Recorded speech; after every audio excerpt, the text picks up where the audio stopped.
Let's go to South Africa and Durban and speak to Joe Malanga, founder and editor of the Behind the News Network. Joe, as always, good to see you. The accusations against RT, I'm sure you recall 2016. We've spoken about it before. But do you think people, the US public, are going to buy into Russiagate 2.0?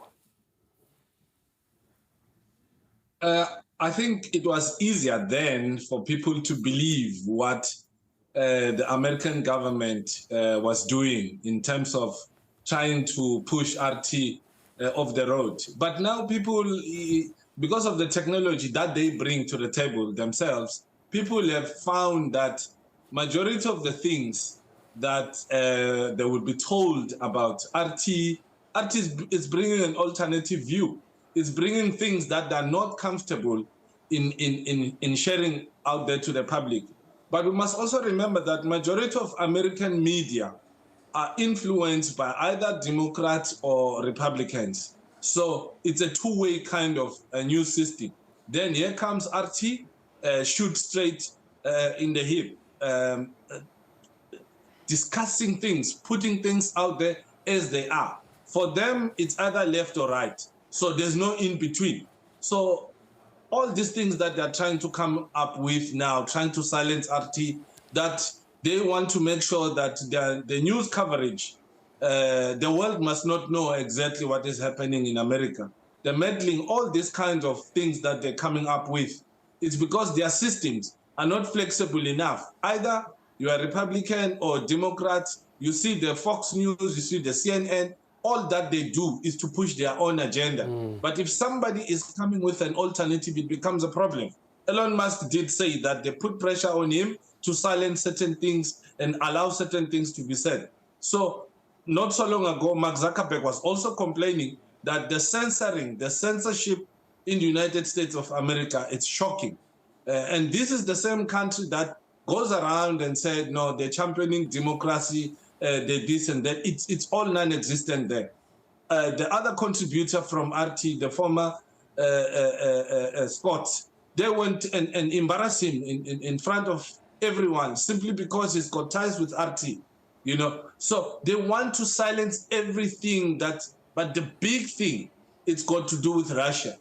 If it was according to the West, Russia would be non-existent today. They will try by all means to throw everything in every corner to make sure that RT or anything to do with Russia does not exist. We're not surprised with this kind of behavior. Yeah. One interesting point, just to put you, CNN actually gave RT just 3 minutes to respond to their piece before the American outlet published the report. They did update the article after a response was eventually released. Given what happened, though, do you think that CNN is actually interested in presenting both sides of the story as any good journalistic network should? I mean, what do you expect from the television channel that is left with 20,000 viewers? You know, when we grew up, CNN was the biggest. Now they have to suck up to their own government to make sure that Russia will not gonna get a fair airtime to respond on what they're saying. I mean, 3 minutes, what do you do in 3 minutes? It's all calculated. So CNN, it's a last kick of a dying horse. All that is left at CNN, it's people watching from the airport. Nobody watches CNN from home. So there's no loss for RT, for CNN not to even give them an opportunity because nobody watches them. So they wouldn't dare give RT a platform to speak. We have seen with, even previously, whenever they deal with Russian issues, they will come from one side of the argument because when the news are done, you offline, then the government has to call you. You're going to be called in Washington or Pentagon to go and explain why did you seem to be siding with Russia. We saw what happened with Tucker Carlson. So they will never give anybody from Russia a fair airtime to speak or respond, or so to say.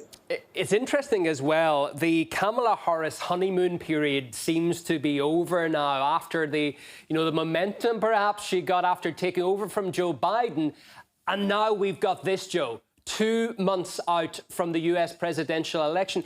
It's hard not to look at some kind of synchronicity in this.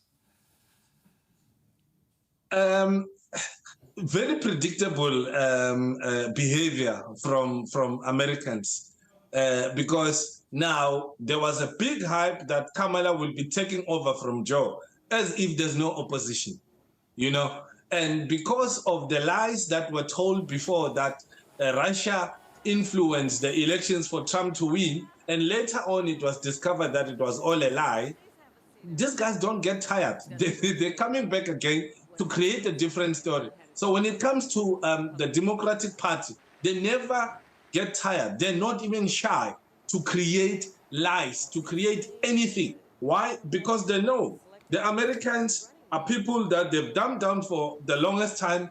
They don't have much to say because it's either A or B or B or A. That's what they've created there. But they're not understanding that the social media has given people platform.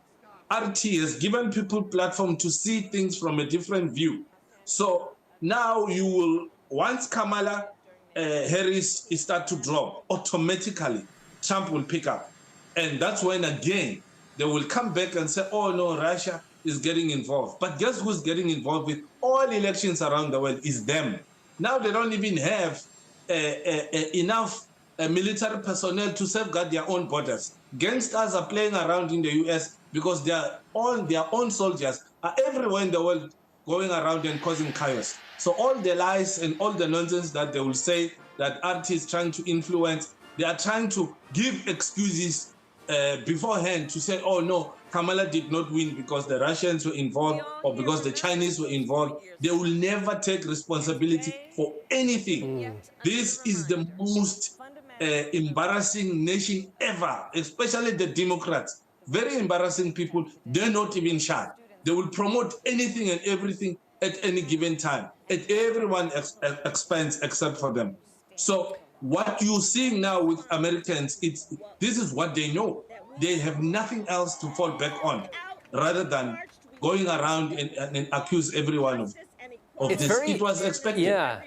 It's very interesting, just a point on what you made about Mark Zuckerberg. He was, for a large part, the Democrats' darling, and then he came out and he told the truth, but to them, perhaps, they thought he stabbed us in the back. He told the truth about what happened. Pressure was put on him about Hunter Biden's laptop, about the reaction to COVID-19.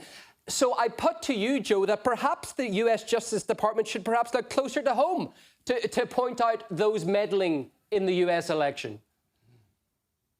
They need the problem with America, they don't know the word called introspection. They're not going to look inside.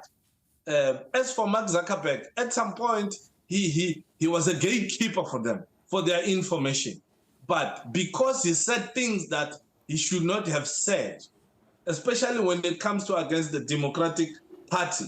Now, because if you go against or if you speak the truth, that does not seem to favor the Democrats. Now you are a Republican, or you are a spy, or you are funded by Russia or China.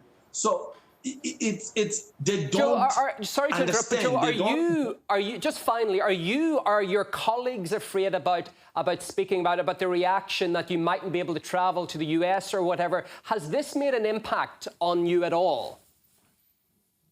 No, it did. It did. I was told that I should not set foot in the Western countries because I always speak against them. So when it comes to America, I said, well, there's nothing there for me. I have relatives there. If I need to see them, they will come. I did get emails and messages in the past saying that I should not even bother because all the time when I speak, the words that were used, I bash them. So if I was a guy that was worried about going there, I would say it had an impact. It had zero impact on me. Africa, it's the future. So I'm better off here. If need be, I'll go to Russia. Joe, we'd love to have you here in the studio as well. I'm sure that will happen one day. Have a good face-to-face conversation. For now, thanks so much for coming on the programme. We've been speaking to Joe Malanga, founder and editor of Behind the News Network. As always, good to see you.